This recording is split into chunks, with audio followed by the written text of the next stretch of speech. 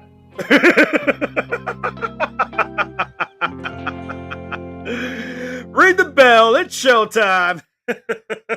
What can I do? Are we ever going to beat the Chiefs? Oh yeah, what you could do is throw 29 other teams over the top rope this Saturday at the Royal Rumble, then challenge the Chiefs at WrestleMania.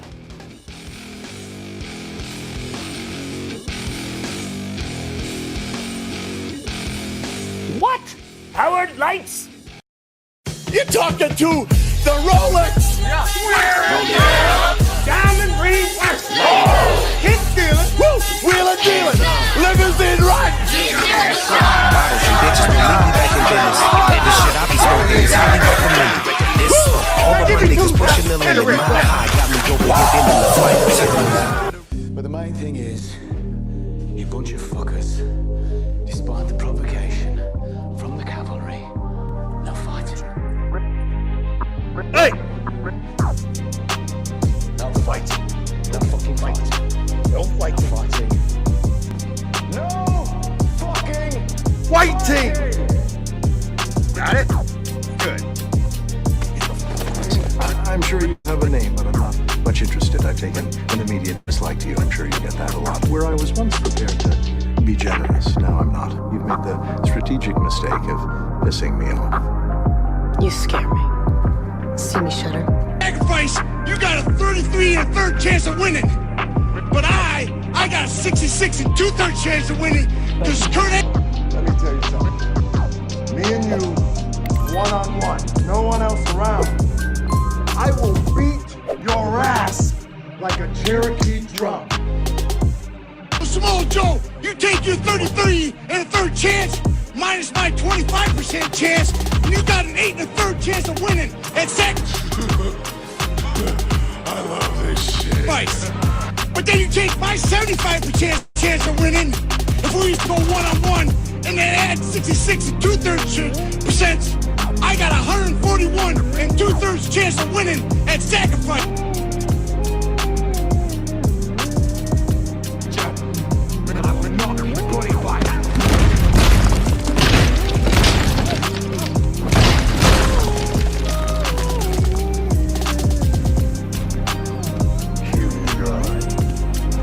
Ladies and gentlemen, this is the main event of the evening.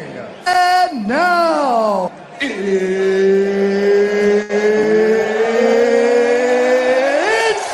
time!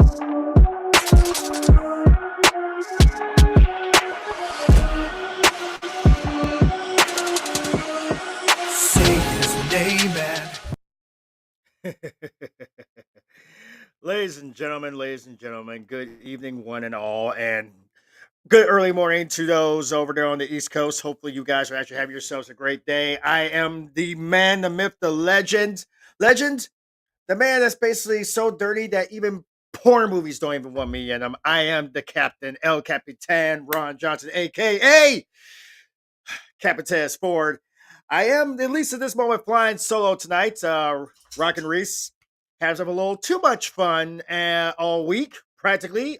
He's been about 3 sheets to the wind celebrating his Eagles going back to the Super Bowl. Our colleague Joe Q has been a little bit tied up and handcuffed. He's been jet lagged. Let's just be honest. The man's been jet lagged. He's been jet lagged by his own volition, and we kind of just take that ball and run with it. Tonight I wanted to be able to sit here and get people time because I've been hearing it over and over and over and over so many God blessed bloody times. Why does everybody hate the Kansas City Chiefs? Are the Chiefs this generation's Patriots? Could that be the reason? Because we've all seen the stats, we've all seen the numbers. We know for a fact that basically the NFL has done its due diligence to make damn sure that when the smoke clears and it is all said and done, that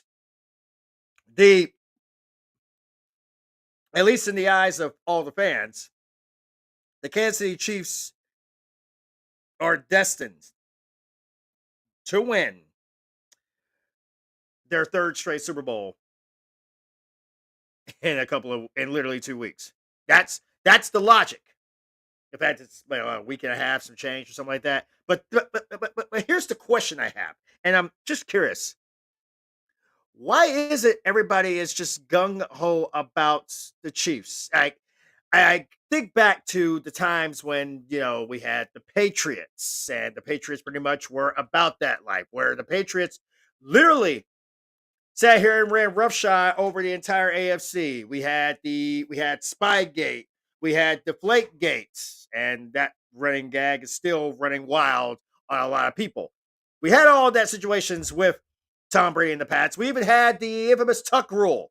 Now, people may not remember that one. That's the one where the one that was called a fumble was labeled as an incomplete pass because apparently Tom Brady was trying to tuck it in the snow against the Raiders the last time they were relevant. And maybe that's the case. Maybe they're right. Maybe they have a point. Maybe all the fans going ballistic have an accurate point. However, during that dynasty era of the Patriots, they managed to take down multiple GOATs. If I'm mistaken, Drew Brees was a casualty. I know Kurt Warner was a casualty because I still have nightmares about that Super Bowl loss. But granted, it was 9/11, and it was necessary at this point. I remember Drew Brees, and I believe Patrick Mahomes even was a victim of the Patriots dynasty several times. In fact, Tom Brady actually beat Patrick Mahomes in a Super Bowl a few years ago, and that was outside the Patriots dynasty. He was a buck the last time I remember that. Joel most likely can attest to that one. And he was celebrating. I think he's still drunk and hungover from that Super Bowl, which would make sense because that's, in fairness, the last time the Bucks had pretty much been relevant was when they won that last Super Bowl. Yes, they've been in the playoffs a few times, I know, but if you're not pretty much winning the ship, if you're not owning the ship, people kind of don't care. Here's where it gets interesting now. I look at mainly how during this entire saga, we've had teams that have come close. Baltimore came close. I believe Baltimore's come close. I believe Houston's come close. Hell, I believe the Rams have come close. I actually believe Detroit has come close twice. Here's the reality. As much as people want to hate the Kansas City Chiefs, the thing is, you kind of don't. Because the Super Bowl that we wanted is, once again, the Super Bowl we're not going to get. Last year, we wanted Detroit versus Kansas City, mainly because of the fact that Detroit came out the gate in week 1. First game of the season. The banner ceremony for the Kansas City Chiefs. And beat them in their own backyard. And people started thinking, this Detroit team may be a different animal. It feels like they're a different animal. Here's the reality. Detroit got screwed out of the Super Bowl last year by San Francisco, who pretty much did the exact same thing Philadelphia did this year. When your passing game is ass, you rely on your running game. That's usually how it works. Who did the Niners rely on for last year's Super Bowl? Christian McCaffrey. Now, that faux pas jagoff was nowhere to be found this season. And Christian, just on a personal note, you owe this one for the fact that you screwed my fantasy team the entire year. And I couldn't drop you. There apparently was a no drop clause in this league, which it's for you, which is garbage. But I bring it back. We have, how did that Super Bowl turn out last year? Niners were poised to sit here and possibly hoist up the trophy. Everything was good. Everything was great. Everything was amazing, fantastic. And then the Niners dropped the ball. Massively dropped the ball. There's no nice way of putting it. The Niners had a chance to maybe get it done, and they failed miserably. And yet, still didn't want to sit here and get rid of that dollar store Bill Belichick knockoff, Kyle Shanahan, because in fairness, if you got rid of Shanahan and perhaps you got a coach with some balls, maybe you would have actually held on to a lead in that Super Bowl last year. But I guess you had to learn from your mistakes, so you fired him after you guys were eliminated from the play. Oh, wait, what? Did they still have him? God, you guys are ass. Yeah, Niners, I'm calling it. You guys are ass. Unreal.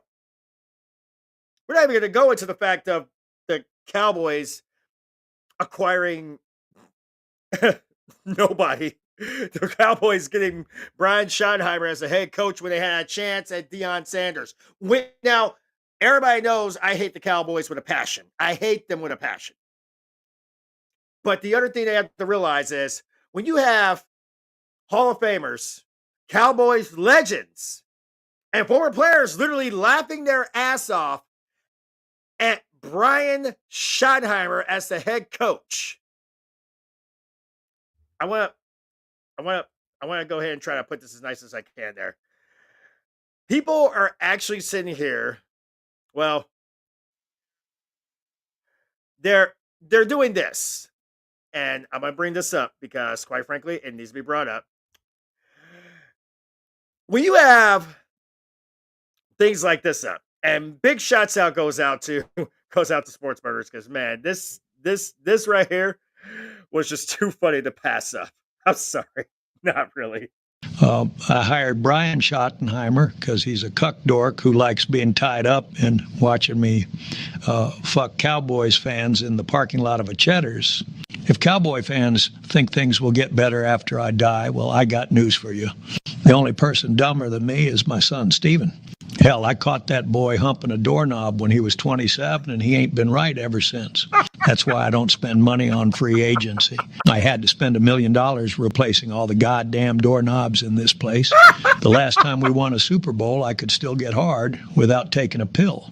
Nowadays, my dinger just looks like a wet biscuit. But I think I did a great job hiring someone nobody wanted. I think I deserve a reward. Maybe I'll watch the Cowboys cheerleaders shower while I get a good tug going. Call me a ventriloquist because I just hired another puppet. I did tell him he can't wear that gay-ass visor anymore, too. He looks like fucking Squidward in that thing, winning without me. Getting all the credit and attention is just like monogamy. I don't want any part of it. You guys. Yeah. As I said before, it's rather, I mean, you think you're having a bad off season? Just think about it for this logic. Think about what every Cowboys fan is feeling right now. So this is one of the main reasons why I decided to do this show tonight. So we wasn't really planning to do one big majorly until we got to Super Bowl Sunday, when we actually get to sit here and just unleash hell, and it's going to be myself as well as my our entire crew here at Bleacher Brothers. The thing that gets it the most, the thing that gets me more than anything else, is the very fact that we are kind of looking at an impasse right now where everybody is just losing their minds.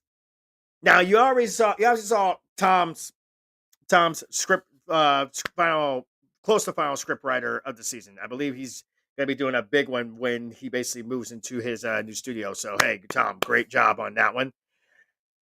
But there was somebody that I got introduced to I think it was via TikTok. I saw some of her clips on YouTube, and I actually just had to just laugh my ass off because she is talented, she is funny, she's entertaining.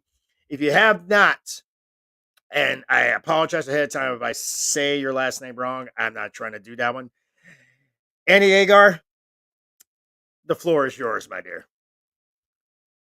Okay, we have our Super Bowl, Chiefs-Eagles. For everyone saying they're not watching this game, that is okay. Football in New Orleans is usually unwatchable. Taylor Swift has now been to more Super Bowls than Lamar. Question for New Orleans, can we talk to Derek Carr? Yes, you can have him. Will you calm down? You take Derek Carr right now, we'll throw in Mickey Loomis for free. Wow, you abandoned a car quicker than Rashee Rice. Also, while he's here, we'd like to interview Kellen Moore. Great, that won't be a distraction at all. Speaking of distracted offensive coordinators, where is Detroit? The Bears are also hiring Lions assistant quarterback coach JT Barrett, which is surprising. I thought people in Michigan said he came up short. Okay, all of our coaches are traitors. Oh my gosh. Quick reminder, Kendrick and SZA are performing the halftime show. We will try to keep the show kid-friendly. SZA does have a BBL, but thanks to Derek Carr, New Orleans has already seen that much ass on a field. Guys, we hired Josh McDaniels. Again, times the charm. Okay, New England, let me get this straight. So he started with the Patriots, then went to the Broncos, where he was terrible, then went back to the Patriots, then went to the Raiders, where he was even worse than terrible, then back to the Patriots. The last time someone left a Patriots guy that much, a jiu-jitsu teacher was involved. Okay, let's get to the games, please. Oh my,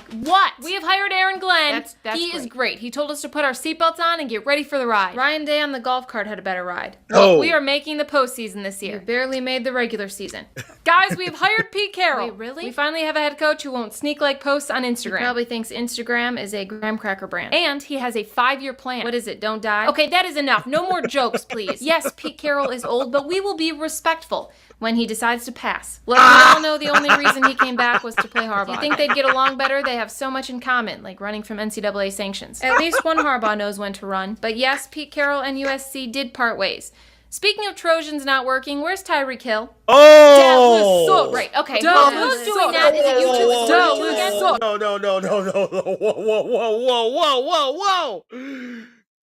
I didn't think you were going to go that ham, but damn, I like it.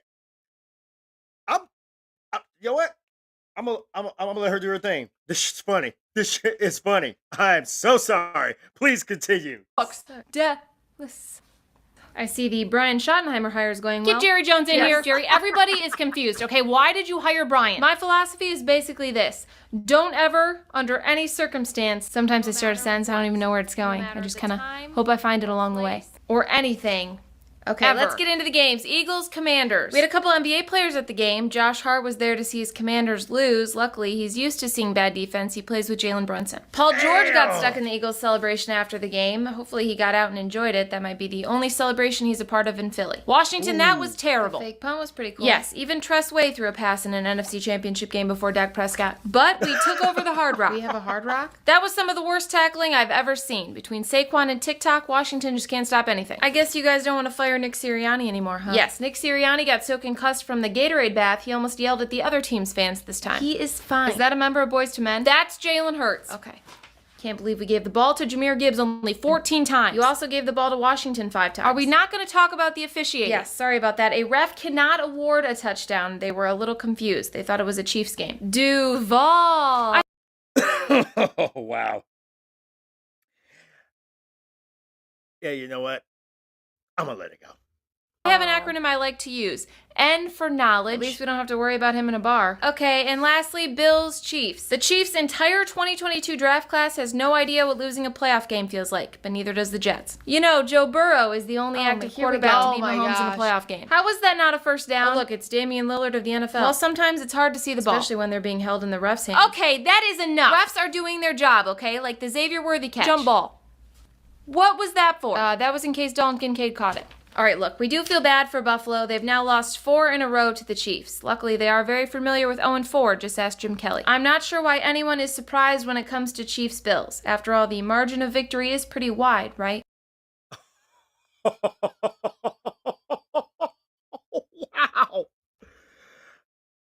Oh, no. Don't worry. No, don't worry. I'm gonna go ham because, well, I have to be. Everybody is apparently ticked off to all hell about the very fact of what in the world happened. They're they're mad about it. They're adamant about it. People are actually legitimately pissed off at the very fact that, well, all this happened. Now, I have to be that guy because, quite frankly, I'm gonna always be that guy. And I think people need to come to realize that I get to I get to have some fun. I get to enjoy myself. And I think if I am getting more happy endings at this misery than Justin Tucker and a massage parlor right now. That is what it feels like. Oh man, did I say that out loud? Maybe I should have gone Robert Kraft. No, I ain't that old yet. I'm like in between Tucker and Kraft. Yeah, never mind. Anyway, we didn't stop there. You just heard from Tom. You just heard from Annie. We're missing our illustrious special guest. And, well, like I said, you know me. I'm going to always be that guy. Scooter! You're up. Welcome to the NFC East meeting. Conference championship.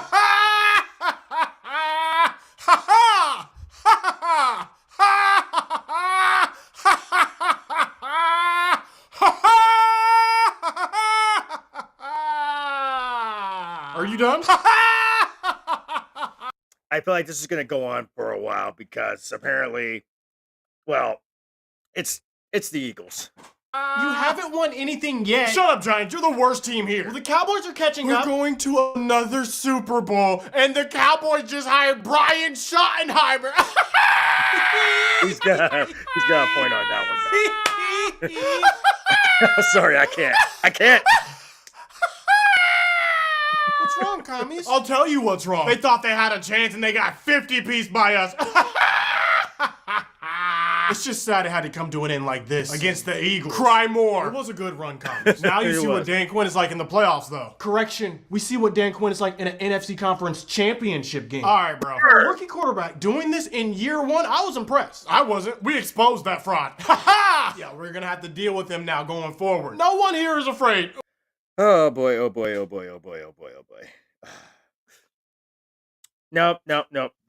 I'm gonna wait. I'm gonna be the good one. I'm gonna wait. Well, maybe the Giants. We are. But we should be getting our quarterback soon. I'm not sold on any of the quarterbacks in the draft this year, Giants. Anything's better than Daniel Jones. You talking about quarterbacks is crazy, considering you have Dak. A healthy Dak clears Jalen every day of the year. Is that why Jalen's going to his 2nd Super Bowl and Dak can't even sniff a conference championship? It's a team sport. Oh, now it's a team sport. And Jalen's just gonna lose a 2nd Super Bowl. Tell him not to fumble this time. Do you really think the NFL is going to let the Eagles win a Super Bowl over the Chiefs? Yeah, Slim, you know it's rigged. That's a loser mentality. And considering you all here are losers, I understand why you feel that way. Ha-ha! So you really think you can beat the Chiefs? If there's any team that can do it, it's us. No. I better get some thank yous from you when we beat them, too. And they call me delusional. No one here is rooting for you, Mo. Who are you rooting for then? The commercials. The meteor. Kendrick Lamar. Or as some like to call him, Kung Fu Kenny. Whatever. We got here on our own, and we'll finish this on our own. As far as I'm concerned, y'all are still fraudulent. Keep telling yourself that, cowgirls. Easiest path to the Super Bowl. Who was the hardest team you beat? What, the Rams? Carried by Saquon. Sorry about that again, guys. Don't be surprised if you get blown out by the Chiefs. Put your money where your mouth is. If you win the Super Bowl, you can run every NFC East meeting next year. Okay.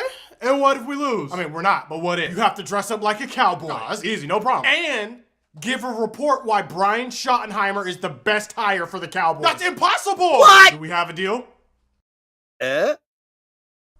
We do. Yeet. Go Birds. I wonder what Kendrick's first song is gonna be. Meeting adjourned. I'm a grown man. Eagles cannot win another Super Bowl. They're already unbearable with just one. Can you imagine if they get 2? Yeah, you know, he's kind of got a point. He's got a point. Let's look at this from the logic here. Philly fans alone, and that's not just talking about the Eagles fans or the Phillies fans or the Sixers fans or the Flyers fans. Some of them alone are just so, God bless it, arrogant and annoying as hell. I'd like to. No. Let me tell you as nice as I can. I believe in the first Super Bowl the Eagles were in when basically they had Donovan McNabb and Terrell Owens. I actually picked them over the Patriots, which was dumb on my part.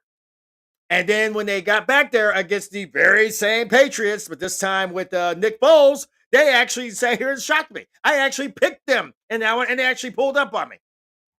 But then they get to the Super Bowl against the Chiefs, and I made the mistake of actually picking them to beat said Chiefs. And Jalen Hurts took it upon himself to literally take his fist, shine it up real nice, turn the some bitch sideways, and sing a straight up everybody's candy asses. But let's be realistic here. Saquon has been the be-all, end-all. He has been the answer for the Eagles this year. Saquon Barkley is pretty much the only reason of why basically the Eagles are in the Super Bowl. It's not because of the great play of Jalen Hurts. That's garbage. It's not because of the great Zen-like of A.J. Brown, even though I'm going to actually defend A.J. Brown when you got some dumb, sorry, worthless, 2-bit moronic failure on Dan Le Batard's show, basically getting mad about him reading a book on the sidelines. Like, what? You think athletes aren't intelligent, that they can't just read? Want to sit here and just be sitting here doing something else? If you're winning, you're kind of pretty much sitting here allowed to do that mess. And that's exactly what was happening. You just expect them to fight. Ergo, why the intro was literally exempted no effing fighting. But we all know this thing is going to come. We all know this thing is going to happen. We all know exactly what the big giant scenario is going to look like. And here's the thing. A couple of weeks ago, Washington just beat the brakes off of Detroit to advance to the NFC Championship game. Leaving Dallas in the dust, no less, by basically making them the longest team to have, the lone team to have the longest drought to a conference championship game in NFL history. And that just puts a smile on my face regardless. But then you go to the other side of the spectrum. And here's where it gets interesting. Here's where it gets fun. A week later, Philly sits here and drops 50 plus on Washington. Are you starting to notice a trend? Washington beat the brakes off of Detroit, and I believe they scored 50 in their game. Philly just beat the brakes off of Washington, and they just scored 50 in their game. Are you noticing the trend yet? This is not going to be a matter of exactly what Saquon can do, because here's the bottom line. Saquon was the only reason why Philly beat the Rams a few weeks ago, but you didn't hear me sitting here going ballistic about it. You didn't hear me sitting here going apoplectic. Yes, granted, I was at work while that game was going, and I was going apoplectic in that game. But now it's more like, if you can sit here and actually look me straight in the eyes here and tell me that it's basically that Philly earned the spot and Kansas City didn't, you should just slap the piss out yourself. Because the fact is, neither one of the teams, nobody wanted basically Philly and Kansas City in this thing. They wanted Detroit. And we didn't get Detroit. For the second straight year, the NFL managed to sit here and just drive it straight into our backsides for another season and screw us out of Detroit playing in the Super Bowl, which is what we all wanted, which is what we all deserve, which is what we all desired. We all wanted Detroit because Detroit was the team to beat. In fact, to be honest, Detroit pretty much is the only team I would have honestly picked to beat Kansas City. But I'm living by the same logic. If you have a problem with Kansas City sitting here playing in the Super Bowl, knock them out. You got 3 minutes left. Why didn't Buffalo do it? It's just the part where everybody wants to blame the refs. Refs did this. The refs screwed us. How many times y'all go sit here and blame the refs for the fact that Josh Allen isn't as good as advertised? I'm going to ask you this, Buffalo Bills fans, because Bills Mafia should be upset right now at the fact that they've had Josh Allen this whole time. He's managed to beat Patrick Mahomes in the regular season, but can't beat him in the playoffs. You can beat Lamar Jackson, but you can't beat Mahomes. Make that make sense. It would have been great to see Baltimore versus Detroit because at least that way would have had basically two teams who are literally blue collar football teams. It would have nice to see Philly go against Baltimore because it would have been the king versus the prince. Translation, Derrick Henry versus Saquon Barkley, in case you're trying to figure that out. Those would have been great. But obviously, the fact that it's Philly and Kansas City, people are already penciling in, probably at a tattoo shop on Broad Street, trying to get here and get themselves scheduled for those new two-time Super Bowl champion tattoos. They're already penciling the Eagles in as Super Bowl champions because they're thinking nobody can stop Saquon Barkley. Shut the hell up about that. This is the biggest thing on it. I know the Giants have had some really crappy coaches. They have had some really trash-tastic coaches. But the thing that's going to get me the most about all of this is what happens if Saquon's not enough for the Eagles to win? Who y'all going to blame? Are y'all going to still blame the refs? Let's see what this right here, this Super Bowl right now is about, is literally a showcase of the immortals. This is pretty much the WrestleMania of the NFL, or in some cases, the NFL Super Bowl of WrestleMania, whatever you want to call it. But here's the biggest thing. What happens if Saquon doesn't make it? What happens if the Eagles lose? Y'all gonna blame the refs? Of course you will. Because that's the only flipping defense you got. And it's not just me that's saying it. There are people doing TikTok videos with their new Chiefs jerseys, and they got stripes on them. Go back to that NFC Championship game on Sunday and tell me that the Eagles weren't gifted a lot. This is a team that survived a Rams team that was in the basement, who I called the Titanic. And they survived them and then beat, victimize, conquer, and straight prison job the Commanders. And yet, y'all live in this fantasy world where I think the Chiefs are almost that basically got it. People are going to be mad at the Chiefs if they end up sitting here winning that third straight Super Bowl. Everybody's going to get mad and be like, I'm going to boycott the NFL. I'm boycott the NFL. No, you're not. Let's just get that out the way now. You say every single year you're going to boycott the NFL. Remember all those people that are sitting here saying they're going to boycott the NFL when basically the NFL was like basically all about trying to show that unity when they were all dropping a knee? Yeah, I remember that. Everybody's like, we're going to boycott these guys. How'd that work out? The same Jagoffs are now sitting here literally trying to pull out their ticket stubs that they burned so that way they can sit here and confirm that they were season ticket holders. Trying to dust off the memorabilia or trying to call in for a replacement memorabilia. Y'all are fickle. Y'all were mad at the Patriots the entire time they ran this show. And now you have a new Patriot. You have a new Patriot quarterback. You have a new Patriots team. They've been replaced by the Kansas City Chiefs, and Tom Brady's been replaced by Patrick Mahomes.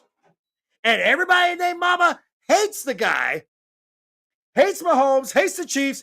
And I ask again, who the hell is going to step up and actually do something about it? Because Tom Brady ain't coming back. Not this time around. Dak Prescott ain't going to do it because his ass can't sit here and actually stay on the field for longer than 5 seconds without sitting here getting hurt. Here we go. Ow! I broke my nail. This is what it basically boils down to. Love it, hate it, learn to live with it. Here's the biggest thing. I said the same thing about Detroit all season long when people were asking me why did I put Detroit pretty much at the top of the list of collision. If you don't like the fact of Detroit being there, knock them off the pedestal. What did Washington do during the playoffs, the divisional round? Knock Detroit off its pedestal. Made Jared Goff of Detroit look like Jared Goff of the LA Rams. That's what he did. Tell me when I'm telling lies. But then you got the Chiefs. Chiefs pretty much had themselves a holiday with the holiday Thanksgiving food fight with the Texans, and I'm moving to the next round. Then they go against the Bills. The Bills had 3 minutes on that clock to get something going. Dalton Kincaid, the most clutch tight end in the AFC, if not the NFL. You tell me Dalton Kincaid couldn't catch that? I see him catch worse. If Buffalo was going to play like that, then Buffalo might as well have just let Baltimore win. We could have had a potential showdown between Derrick Henry and Saquon Barkley. I would have liked that because it's a battle between the king and the prince. Been good with that. But here's what I don't like about the fact that you have the Chiefs and Eagles in it. Because we've seen this song before. We've seen this show before. We've seen this movie before. This is like literally taking the plot of Deadpool and repeating it over and over and over and over. And it has not happened like that. They just did Deadpool versus Wolverine, the Deadpool and Wolverine, and that movie was a shit. But here's what I can't seem to fathom in my head. I look at the entire AFC. I look at the AFC and I kind of just think in my head, you know what? Maybe people are right. Maybe it's time for Buffalo to finally get a chance. I'm going to ask you something. If Buffalo had beaten Kansas City on Sunday, can you say that Buffalo would beat Philadelphia or Washington? We could have had a throwback Super Bowl, Buffalo, Washington, in this atmosphere. Buffalo could have probably gotten there for Super Bowl. But here's the problem. Buffalo has did all the pieces right. And every single thing we've seen, Buffalo's good. I'm not going to take anything away from the Bills whatsoever. Except for the fact that basically Josh Allen is a jagoff that basically doesn't deserve a Super Bowl. Why? Because you literally have guys all over the place. You have guys that will actually be clutch for you, but instead you decide that you want to channel your inner Michael Vick. And here's the bonus, brah. You're not even close to Michael Vick status. You can run. So can Tim Tebow. You can throw. So can Peyton Manning, Tom Brady, Brett Favre, Drew Brees. Hell, even Aaron Rodgers. I don't even like the guy. Here is the problem and why the Bills lost that game. Because the one time that Josh Allen could have done what Josh Allen does, Josh Allen Doug Dizzle, he didn't. He chose to throw the damn ball.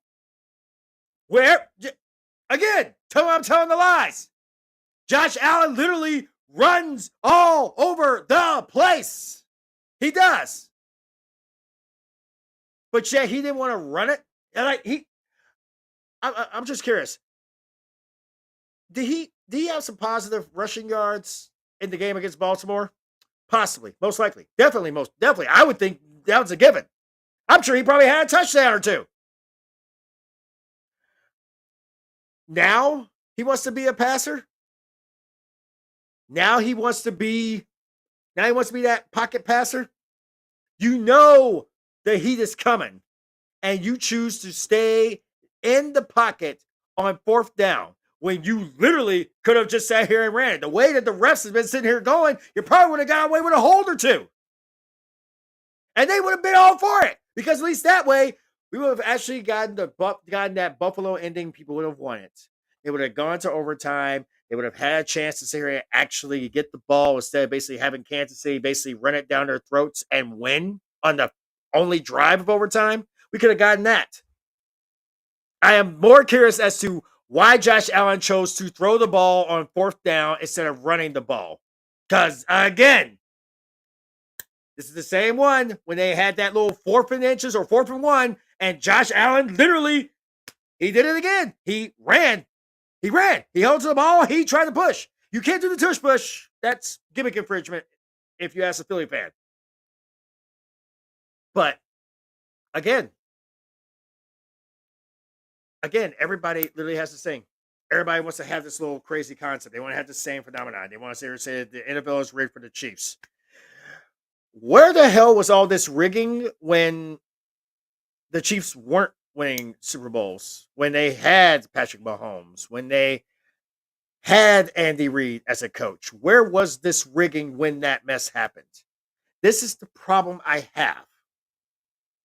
They all want to sit here and say that the game is rigged, the games are rigged in favor of the Chiefs. I saw more blown calls in the NFC Championship game than I did in the AFC Championship game this past Sunday. On top of that, what about that nice little pass interference, roughing the passer, and defensive holding calls on that 4th down attempt by the Rams a couple of weeks ago against the Eagles in the snow? Ironically enough, a city that loves snow apparently didn't have snow during the game against Washington, but they put up 50. I've told people over and over again that sports karma does have a way of coming back to bite people in the ass, and it's no exception. The problem is that this time last year, everybody was going ham about how the Niners were about to do it all. When you rely on your running back to get you your wins, you fail. Ed McCaffrey is one of my favorites. That's a badass white boy right there, without question. Ed McCaffrey is good at what he does. When he's healthy, oh, that man is unstoppable. So is Saquon. So is Derrick Henry. So is Chuba Hubbard. I mean, let's look at it this angle. I mainly did this one so I could sit here and find out exactly why people hate the Chiefs so much. I think I may have just figured it out. It's because despite the injuries they have, despite the nail biters, despite the close calls, despite the fact that you are literally wishing upon every sports god in the heavens for this team to lose. In the regular season, you have 17 games to be able to get there and get it done and get that win. In fairness, 4 teams had 2 chances to take down the Chiefs.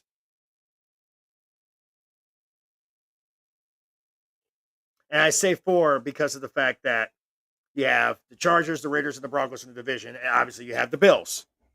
Bills took them down the first time, basically beat the brakes off of them. Now I know what you want to say. You can't beat the refs.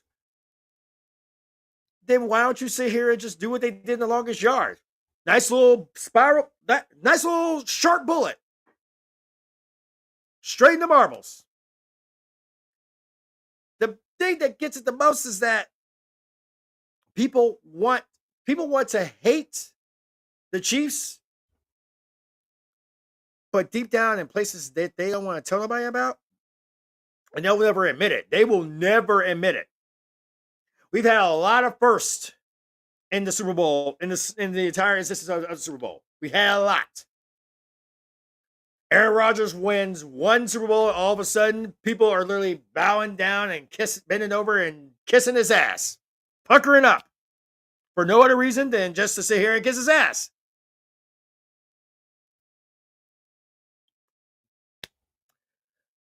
Tom Brady's Aaron Rodgers' daddy. I feel like I've said that so many damn times. And the 2 losses that Tom Brady's had in the Super Bowl, or the 3, were to the NFC East. 2 to the Eli and the Giants, and then the obvious one to Nick Foles and the Eagles. Eagles have won 1 Super Bowl. They had a great story and everything else. Do I wish Saquon the best on this for his hopes of winning his first Super Bowl? Absolutely. Do I wish for the Chiefs to sit here and become the Chicago Bulls of the NFL? Of course. Any true NFL fan will look at this as, well, we can't sit here and be happy about this. No, by no means. We can't. No. Chiefs in the Super Bowl? No, not gonna do it. Hey, newsflash for you, jackass. You're still gonna watch the Super Bowl because you literally will have nothing better to do on Super Bowl Sunday. Every TV in the known world, every bar, every pub, every club, there will be strip clubs in Portland that will be having the Super Bowl on. And you go to here and tell me that you go walk out of those bars, those pubs, those clubs, those strip clubs, and not because of the fact that they're actually putting the Super Bowl on TV? If nothing else, you're probably watching the halftime show like everybody else because it's Kendrick Lamar, and sometimes kings gotta acknowledge kings.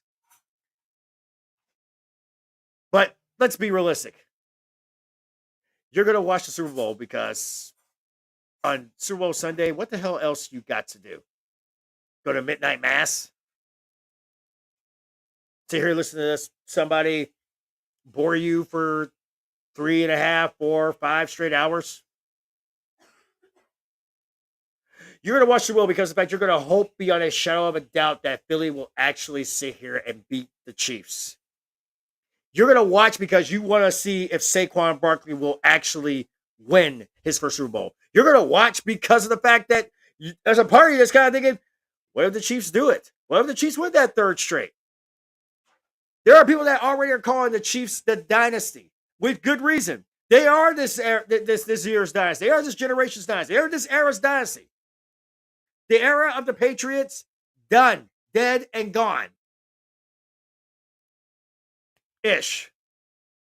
Robert Kraft still runs that BS 3-ring circus, so that's a whole nother story. But the fact is that if you look at the landscape of the NFL right now, just look at it. Who you see in the AFC who basically has been better executing their game plan than the Chiefs? Oh, you want to say the Bills?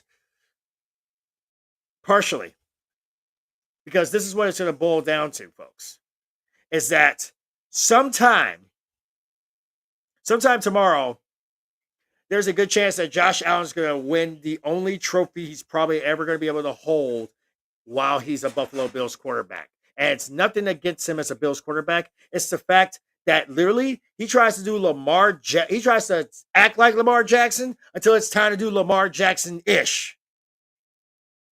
Lamar Jackson should win the MVP tomorrow night, but he's probably going to get snubbed because the fan bases, the fans in the NFL, they're just this little crazy Hatfield McCoy Southern style deliverance like brawl, in which if Josh Allen doesn't win the MVP, they're going to do the same thing they pretty much did at the Hammerstein Ballroom a few years ago when they held up signs that said, "If Cena wins, we riot." They're going to do something like that. And the problem with that is Lamar Jackson has better numbers than Josh Allen this season. People just want Josh Allen to just win a trophy because of the fact that Josh Allen may never actually get to sniff a Super Bowl. And even if he gets chances to that Super Bowl, what happens if he loses? Are you going to say that he got screwed out of a Super Bowl title, that Buffalo gets screwed, they go 0-5? That's the thing people don't seem to understand. It's the same thing with the Patriots. Even despite Spygate, despite Deflategate, despite Happy Ending Gate, and if you know, you know, the Patriots still won. They still won it. But people are going to literally spend every single waking moment trying to figure out in their heads how to hate the Kansas City Chiefs. And the unfortunate thing for them is that eventually they're just going to have to just get used to the concept that maybe the Kansas City Chiefs are a little bit better than y'all would give them credit for. And I say this with all due respect to the Eagles. The Eagles improved in bleeps and bounds. And the fact that I remember that Cleveland game when they had the Fire Nick signs and the Fire Nick chants. You think those signs are still up right now? Eagles went on a tear. And now they're in the Super Bowl. They're not saying Fire Nick now. They're saying keep Nick, keep Nick, keep Nick, keep Nick. Amazing how that works. Little motivation goes a long way. But even better on this concept, the one thing that actually makes the most sense on this is that eventually everybody and their mama is just go have to just get past the concept that matters. And the concept that matters is that we may not like this Super Bowl, but we go watch it anyway. And for nothing else, who's going to sing the national anthem? How are they going to perform? Are they going to sound like Fergie? God forbid, I hope they don't sound like Fergie. Yeah. If you know, like I said, if you know, you know. But on top of that,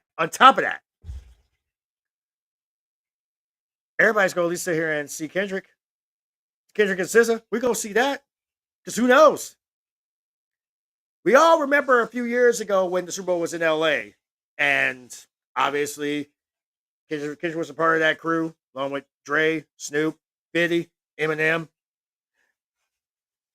Think about this for a second. And I just want to just put this in your heads. In anticipation of the possibility that Detroit would have made it to the Super Bowl, who's to say Eminem might not actually make an appearance there? Because he's been talking about that Kendrick Lamar Control verse. He's been talking about that for a good while. And I'm thinking maybe he might be wanting to sit here and actually show up and show out. Plus, it's New Orleans. Who would want to go have a little fun on Bourbon Street? But are the Chiefs really the most hated franchise in NFL right now? Of course, because they make everything look so easy. But, what did I say that same thing about the Eagles one time ago? About the Rams, the Patriots, the Broncos. Hell, I didn't even say that about the Bears. The Bears had a crappy ass quarterback and still made the damn Super Bowl. We all remember Rex Grossman.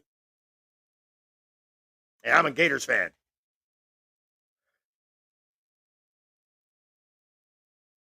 But the thing that gets it the most is that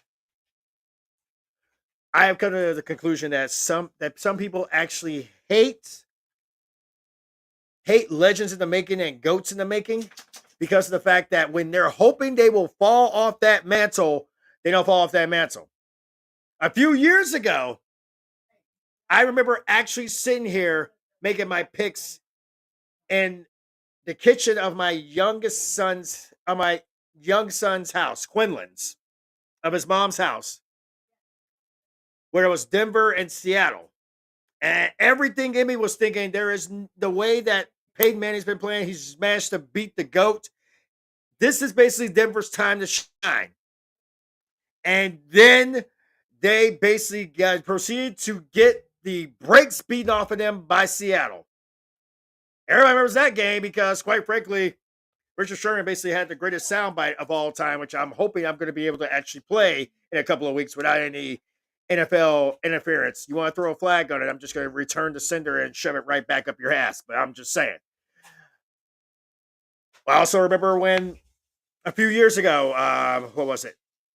Atlanta and New England. It was right around the time when my youngest daughter was about a month old, and she finally got to sit here and experience the insanity that her dad usually goes through when he does these crazy Super Bowl podcasts.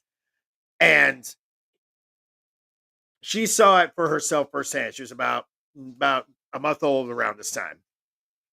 About 2 months, close to 2 months old. And she could hear me screaming my head off about how I really was pulling for Atlanta.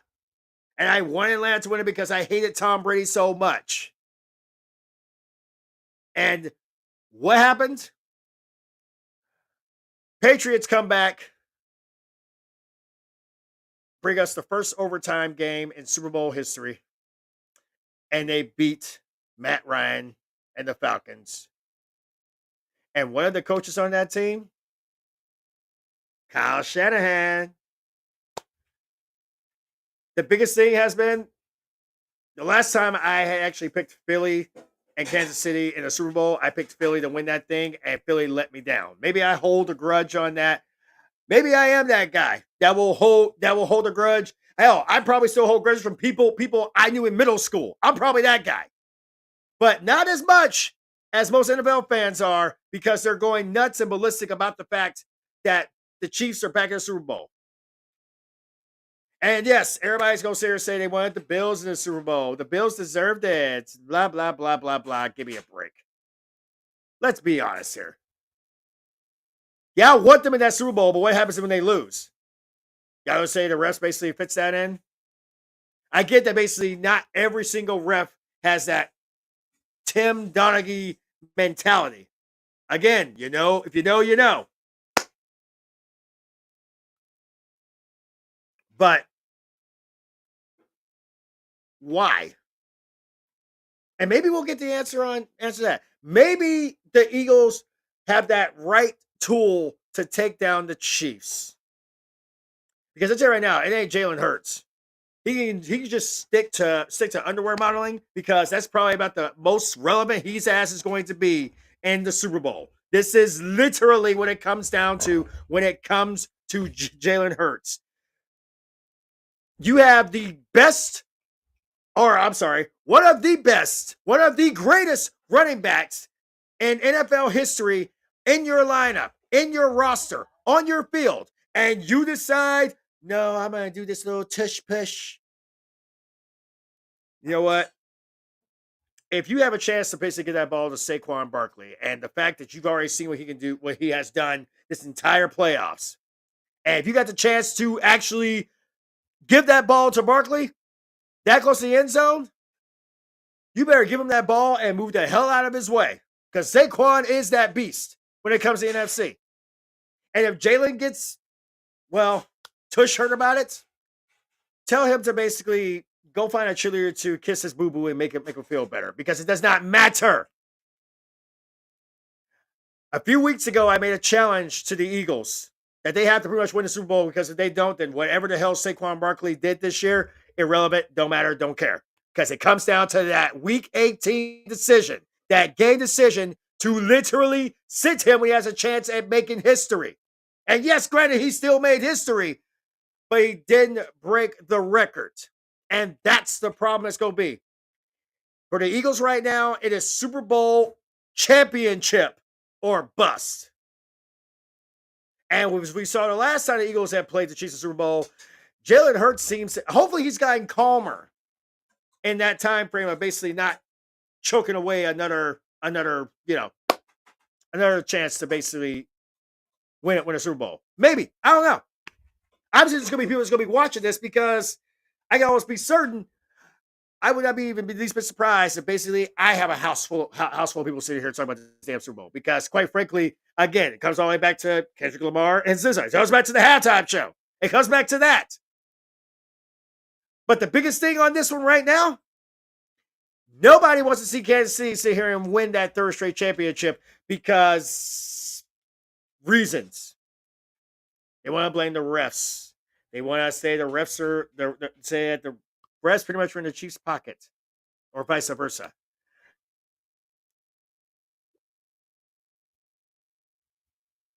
Chiefs' record this year, I believe, was 15-2. 15-2. And yes, the last game pretty much didn't matter, because it was pretty much there. I mean, people were basically throwing shade at the Chiefs, saying basically the Chiefs threw a game so that way the Bengals would not get into the playoffs. Come on. That's the same people that probably sitting thinking in their heads that the season was rigged for the Niners not to basically try to go back to the playoffs. It's not their fault that basically Christian McCaffrey sat here and literally carried that team. But what I want Saquon to do, I want Saquon to go back and watch that Super Bowl. I want him to just get that thought in his head. I want pretty much everybody to get their thoughts in their head, because for some reason, for some crazy ass reason, there are people out there that actually are hoping for this to be a good, clean fight, and we all know it's not going to happen. There are people that are hoping for the Eagles to win this, to actually break this streak, and there's a possibility of that. There's people that are hoping that the Chiefs sit here and make history. Could happen to that. Or these the same people that basically, it's like, we've had three-peats in many other sports before, but apparently we can't have dynasties in this era because everybody will find reasons to get mad at everything else. I say this now as I have said it from day one. If you don't like what they're selling, don't buy it. If you don't like what they're pushing, don't engage. If you don't like the Chiefs and what's going on, take them off the pedestal. Next Sunday, that beautiful, gloriously magical second Sunday in February,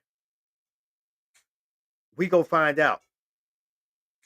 And I can tell you right here, right now, we're going to do our damnedest to sit here and try to give you guys something to enjoy.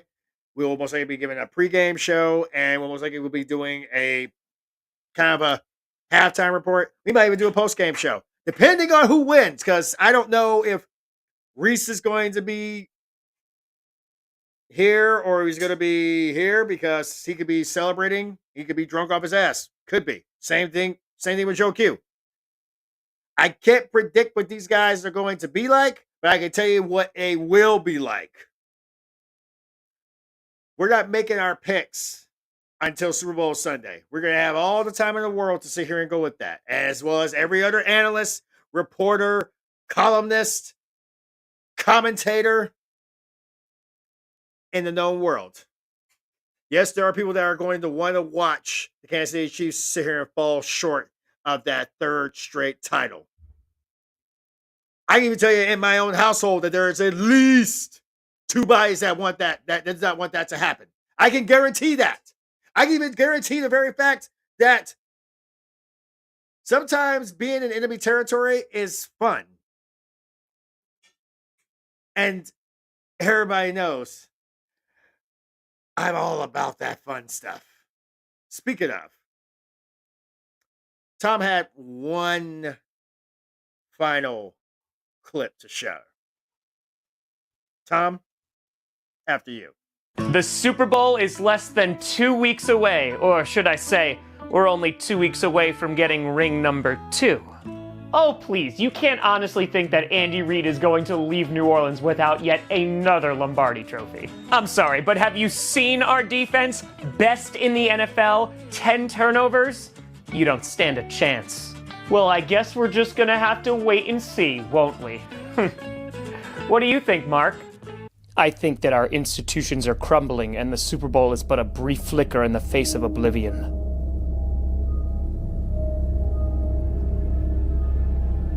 Well, I think we're gonna win because we have Saquon Barkley, the best running back in the league. Have you seen what he's done this season? We'll see if you're still talking that way after we three-peat and enter the history books forever. Years from now, whether it be hundreds or hundreds of thousands, there will be no history books. Eventually our sun will burn out and our planet will be left a cold, dry husk. Just question, just for my sake. Is he supposed to be Mark Zuckerberg, or is this just a pissed off Bills fan? I'm kind of lost on that part, but I digress. I don't know. There will be no remembrance of you, me, and especially the Kansas City Chiefs.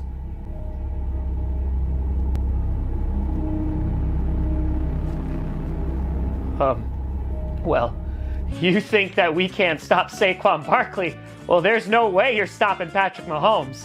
Nothing can stop the passage of time. We will scratch, claw, plead for more, but there will be no answer, for we are dust, and we shall return to it.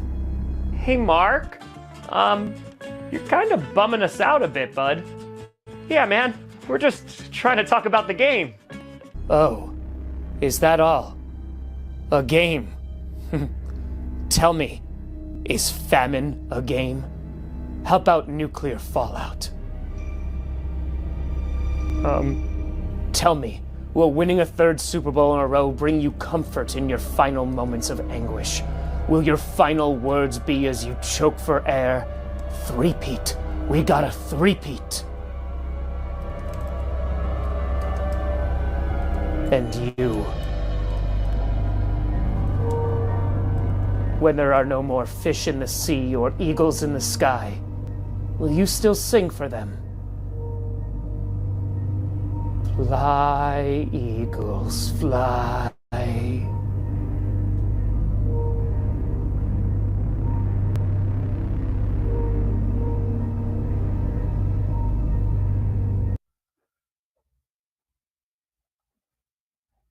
What the shit?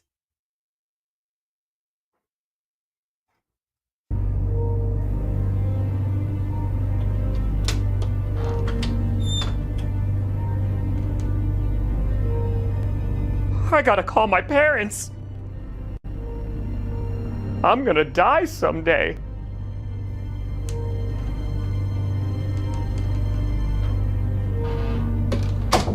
I'm sorry, Mommy. See them enjoy their Super Bowl now.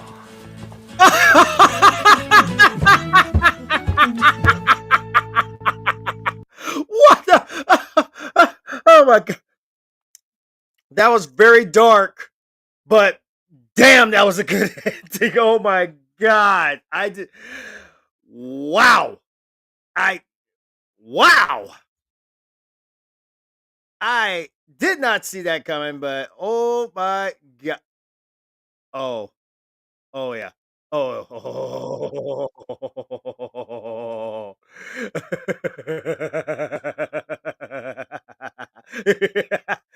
I'm sorry. No. Folks, I'm so sorry. Apparently, I just found something that actually puts a laugh on my face because, well, the one thing I love about the championship, about conference championship week as well as the Super Bowl, is the wagers. And I feel like I may have to sit here and make a wager eventually. I don't think I've made my annual wager yet, but I might. But how about a wager that's quite delicious?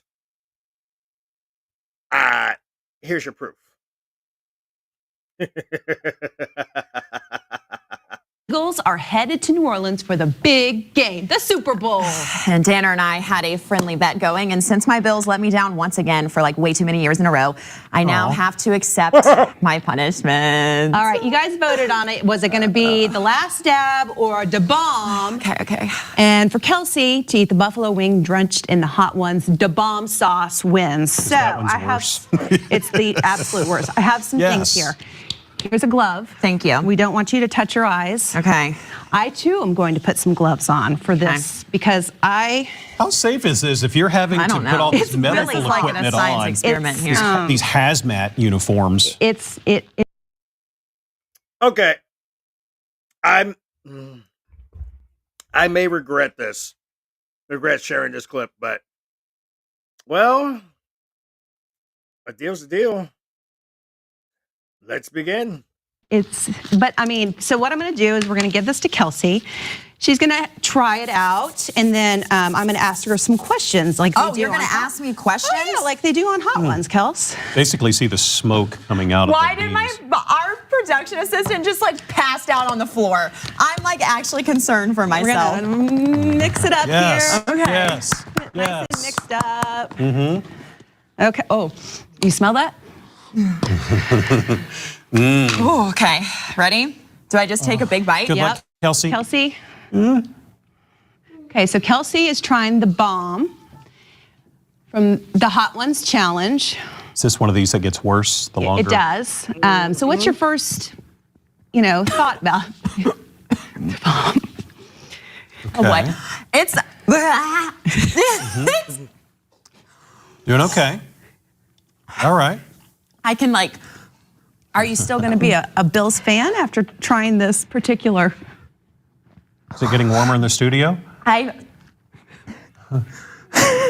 think my soul just taking your lungs left my body. So for those who have not seen the Hot Ones challenge before, it's 10 hot sauces. They go up in range. Yeah. But the bomb has been known as something that is a life-changing experience. Oh, Kelsey. I will still be a Buffalo Bills fan after this. Yes, this wing goes out to our defense, particularly our cornerbacks who need to learn how to cover the wide receivers way better. Okay. Next question. Okay, so who is your favorite?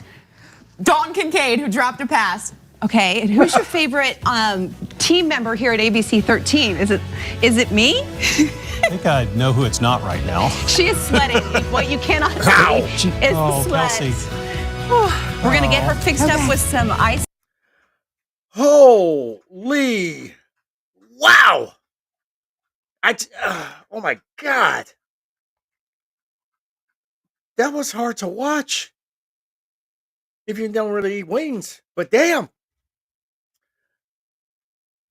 she tortured her. My God, that poor girl. I almost feel bad for her. I almost do. So, okay. Before we wrap up for the evening,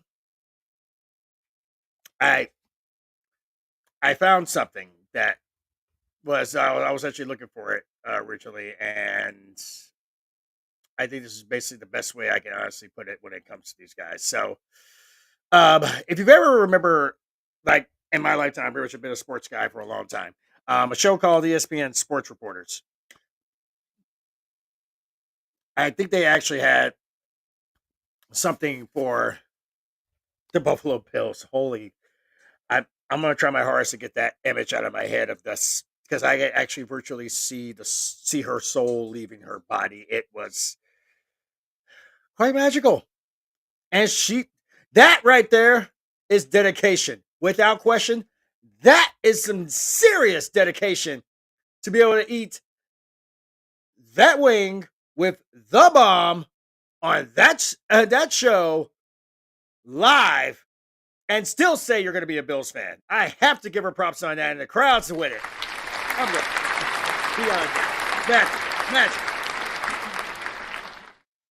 Which brings us to our parting shots to the Buffalo Bills fans. And we'd like to say sorry, but When I think about what makes covering sports so fulfilling, I think about how in sports we get to focus on triumphs, the indomitable human spirit, which is much less often the case if you're a news reporter, a business reporter, or even if you're a weather reporter. But to be sure, there is also heartache in the toy department and pain. And I'm not talking about the stuff of real life, the stuff off the field, off the court. I'm just talking about the games, the outcomes of plays and seasons for the fans and for the athletes. Think about what it must feel like to be a fan of the Buffalo Bills. I would argue there is no anguish in North American sports like the anguish of the Bills fan. Why? Because they are the ones who know best what it's like to nearly grasp the brass ring, only at the decisive moment to have it snatched away. Until 2004, this was the domain of the Red Sox fan. But they've passed the torch of despair to the Bills. They have the 4 consecutive Super Bowl losses, and more recently, the serial victims of the genius of Patrick Mahomes. Think about Josh Allen. No, in the real world, you can't feel sorry for someone with so much talent and success. But in the context of sports, you can, and we do. Alfred Lord Tennyson wrote, "Better to have loved and lost than never to have loved at all." A Bills fan might ask, but Al, what about the pain?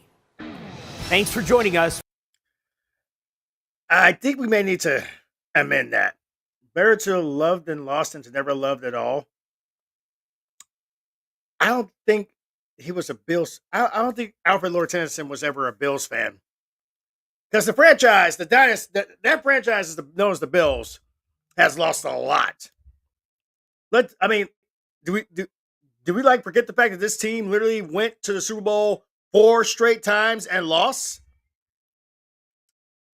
The wide right with the Giants, the beat down by the Commanders, formerly known as the Skins, and then the back-to-back with the Dallas Cowboys, which I believe in fact, no, I think there's still like a couple more, but I digress. See, the Bills Mafia, I feel bad for because these guys didn't really deserve to sit here and lose. But the fact that they did should be enough. In theory, it is. But as much as Stephen A. Smith thinks that the whole world owes Jalen Hurts an apology, nah. The whole world doesn't owe Jalen anything right now. Because Jalen Hurts has not won anything yet. Now, if they can get it done on that glorious Sunday in February in the Big Easy, then hey, we'll just see what happens. But you always gotta ask that question of what if? What if they can't get it done? I'm gonna try to find that one anchor and see if I can at least find like her Ets page to see if they see sure she actually survived that. Because I've had wings, I've had spicy ones, I've had hot ones, I've had some that basically made some point where portions of my taste buds are numb. They don't even exist. They're like dead. They're going soul leaving body motions. That would explain a lot, but I digress. I had to fly solo on this one tonight, folks, but I'm actually strangely good with that. But there is, and my apologies for this one, folks. I want to be able to make sure I nail everything I wanted to nail. And there is one more that I wanted to be able to do. And I'm going to see if I can actually bring it up here.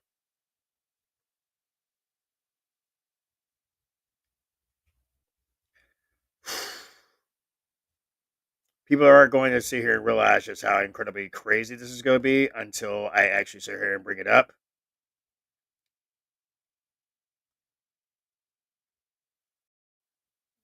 But I'm going to do my best on this one because I'm a parent more than anything else. And I did, of course, offer my condolences on this one earlier in this one, but I want to be able to give him the recognition he so truly deserves.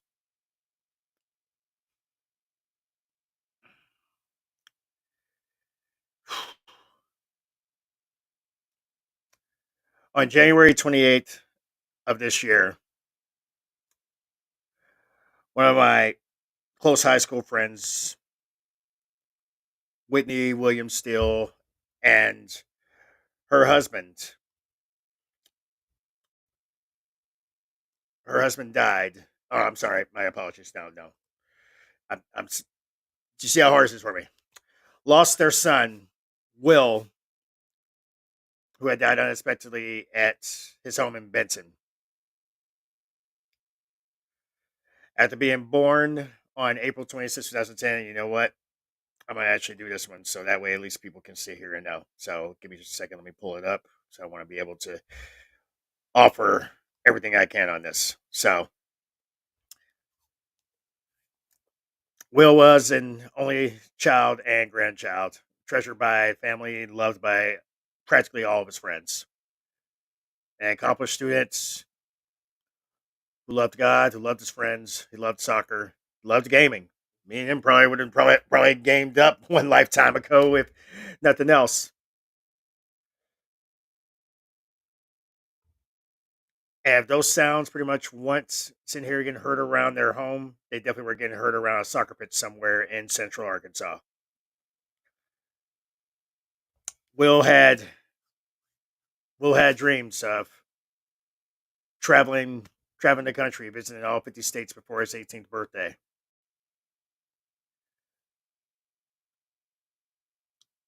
this evening, Will's family got to visit him at Trinity Presbyterian Church in Little Rock. And tomorrow he will be sent off into the sunset.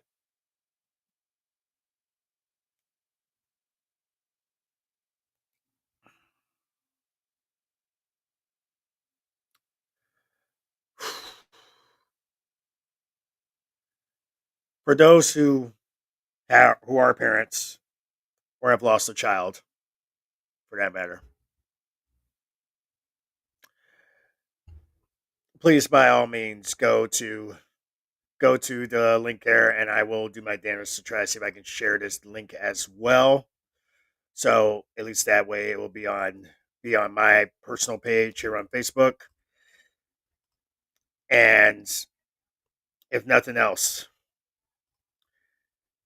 if you were friends with the family,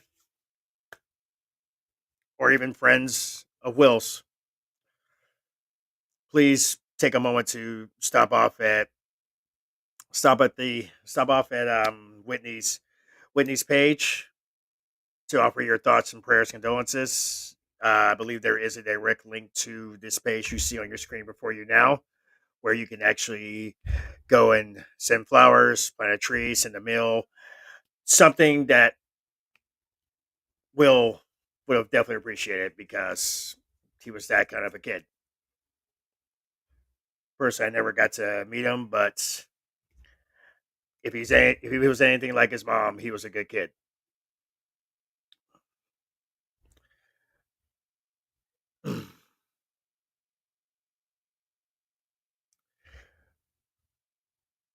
No parent should ever have to sit here and bury their children.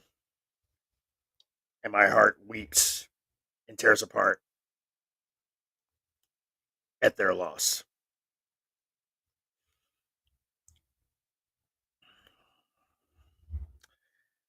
Here's to you, Will.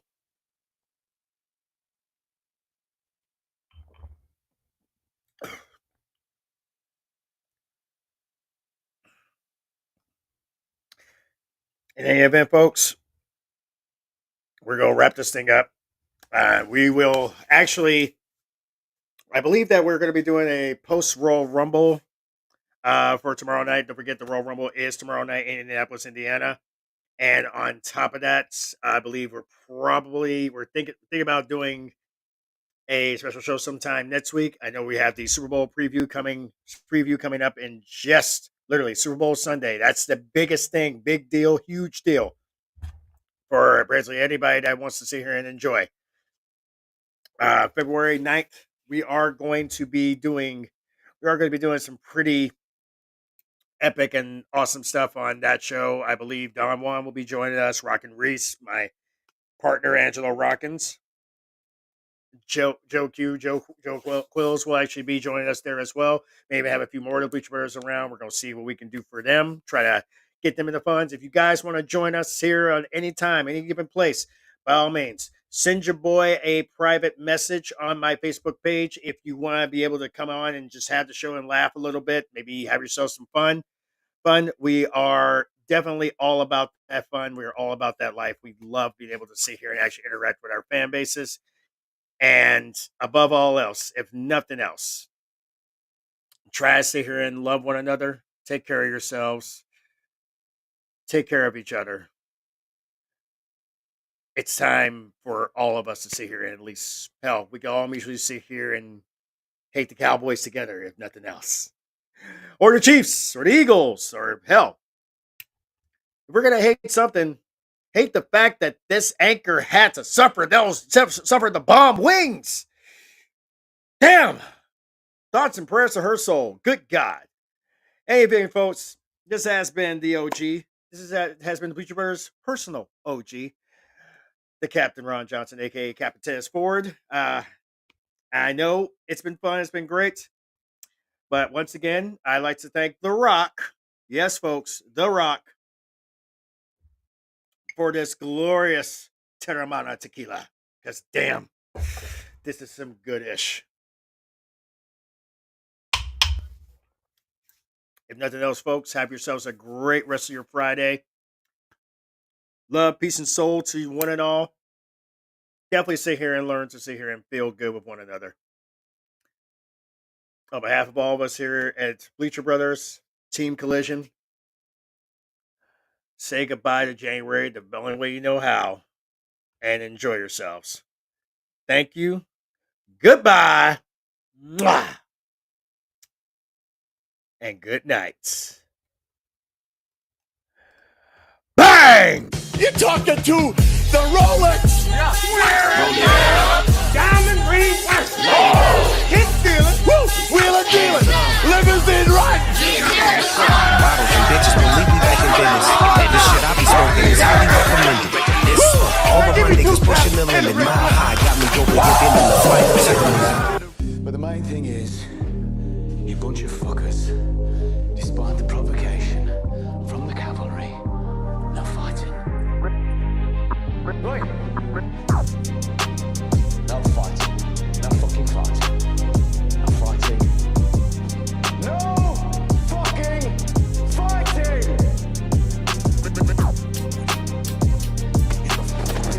I'm sure you have a name, but I'm not much interested. I've taken an immediate dislike to you. I'm sure you get that a lot. Where I was once prepared to be generous, now I'm not. You've made the strategic mistake of pissing me off. You scare me. See me shudder. Sacrifice, you got a 33 and a third chance of winning. But I got a 66 and 2/3 chance of winning. Because Kurt. Let me tell you something. Me and you, one-on-one, no one else around. I will beat your ass like a Cherokee drum. Samoa Joe, you take your 33 and a third chance, minus my 25% chance, and you got an 8 and a third chance of winning. And second. I love this shit. Vice. But then you take my 75% chance of winning. If we used to go one-on-one and then add 66 and 2/3%, I got 141 and 2/3 chance of winning at sacrifice.